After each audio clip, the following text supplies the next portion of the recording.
बिस्मिल्लाहिर्रहमानिर्रहीम। अस्सलाम वालेकुम। उम्मीद करता हूँ अल्लाह ताला के फ़ज़ल व करम से आप सब खैर व आफ़ियत से होंगे। आज की वीडियो में आपको एक शरबत बनाने की तरकीब और उसके तिब्बी फ़वाइद के बारे में कुछ इन्फॉर्मेशन देंगे। इस शरबत के इस्तेमाल से आपको सबसे पहली बात है, जिन लोगों को यरकान और जिगर के अमराज है गर्मी के, और ये उसमें बहुत ही मुफीद है।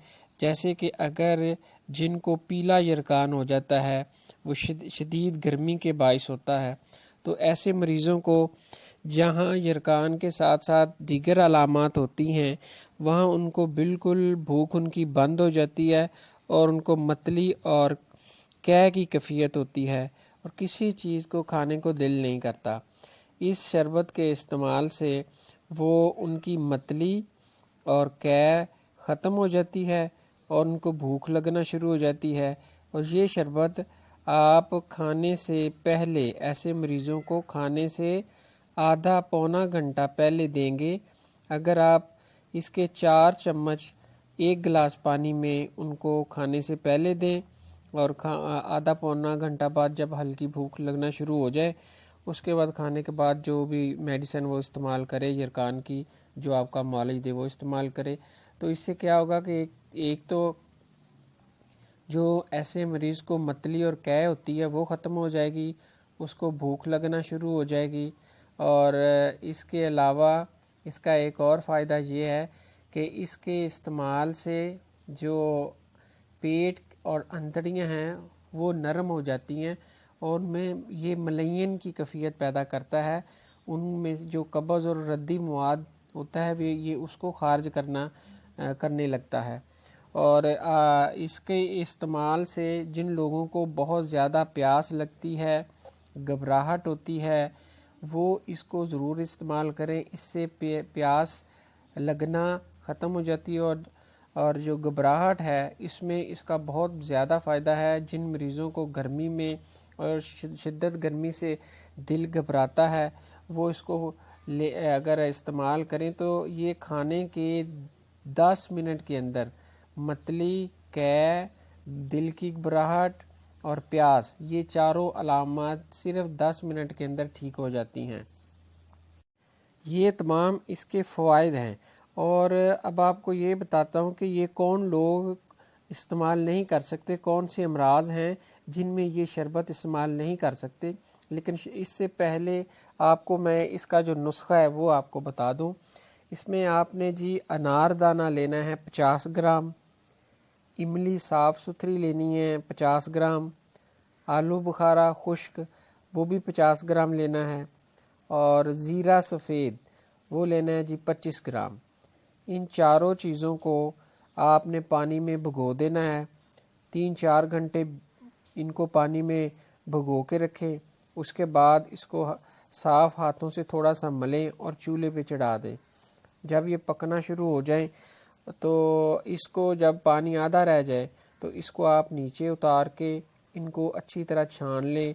कपड़े से इसको छान के तो जो मवाद है उसको निकाल दें और जो पानी है उसको आप दोबारा चूल्हे पे रखें, उसमें चीनी शामिल कर दें, उसको पकने दें। जब वो उसका क़्वाम शरबत की तरह हो जाए, गाढ़ा हो जाए, तो उसको आप नीचे उतार लें, उसको महफूज कर लें। ये शरबत आपका तैयार है। इसके फ़ायदे मैंने आपको बता दिए हैं, उन्हीं अमराज में इस्तेमाल होगा।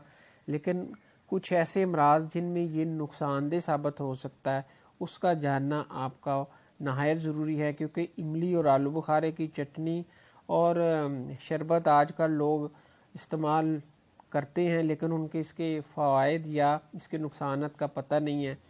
तो इसमें जो मैंने आपको नुस्खा बताया, अगर आपने बनाना है तो इस तरह बनाएं ताकि इसके नुकसानात से आप बच सकें। और इसके नुकसानात ये हैं कि जिन लोगों को ट्राइग्लिसराइड्स जिनके ज़्यादा हैं, जिनका खून गाढ़ा हो चुका है और जिनको यूरिक एसिड का मसला है, जिनका यूरिक एसिड बढ़ा रहता है और उनको जोड़ों की दर्दें हैं, अगर वो लोग इसको इस्तेमाल करेंगे, इस शरबत को मसलसल इस्तेमाल करेंगे, तो उनको दर्दें उनकी बढ़ना शुरू हो जाएंगी। और ख़ासकर جب سردیوں کا موسم آئے گا، موسم ٹھنڈا ہونا شروع ہو جائے گا، تو جو لوگ صرف املی اور آلو بخارے کا شربت پیتے ہیں ان کو اس کے استعمال سے ان کے جسم میں یورک ایسڈ کا لیول بھی بڑھ جائے گا اور ٹرائی گلیسرائڈز کا لیول بھی بڑھ جائے گا، یعنی کولیسٹرول کا لیول بڑھ جائے گا، ان کا جو دردیں وہ بڑھ جائیں گی، تو خاص طور پر سردیوں میں وہ بہت اذیت میں ہوں گے۔ اس لیے جو میں نے آپ کو طریقہ بتایا، جو نسخہ بتایا، اسی طریقے سے اگر آپ یہ بنائیں گے تو اس کا جو نقصانات ہیں وہ آپ کہہ لیں کہ 50-70% کم ہو جاتے ہیں زیرہ شامل کر دینے سے۔ اور یہ جو پورا نسخہ آپ اسی طرح بنائیں اور اس کے نقصانات سے بچیں اور اس کے فوائد حاصل کر سکیں، جو طبی فوائد میں نے آپ کو بتائے ہیں۔